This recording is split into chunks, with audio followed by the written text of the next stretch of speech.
అంత భక్తితో వచ్చి సేవిస్తున్న వాళ్ళకి ఇవాల్టికి దర్శనమై తృప్తిగా వస్తున్నారంటే వెంకటేశ్వరుడు ఉన్నారనడానికి మీకు ఇంతకన్నా నిదర్శనం ఏం కావాలి? నేనంటాను, ఆనంద నిలయంలో వెతక్కండి వెంకటేశ్వరుడి కోసం. వెంకటాచల క్షేత్రంలో ఉన్న సామాన్యుడు తృప్తితో వెళ్ళిపోతున్నటువంటి ఆనందంలో మీకు వెంకటేశ్వరుడు కనబడతాడు. అక్కడున్నాడు. అందుకే స్వామి నటించుచుండు ఈ శైలమందు అన్నారు. ఆ పర్వతం అంతటి మీద ఆయన నర్తిస్తూ ఉంటాడు. ఆ పర్వతమేమి, నమ్ముకున్నటువంటి వాడి ప్రతి ఇంటిలో, ప్రతి వాడి గుండెలో, వాడి ముందు, వాడి వెనక, వాడి పక్కన స్వామి నిలబడి ఉంటారు.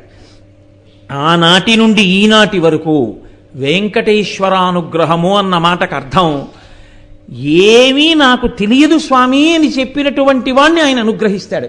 నాకు ఇది తెలుసు అనుకున్నవాడినో, నేను ఇంత గొప్పవాడిని అనుకున్నవాడినో ఆయన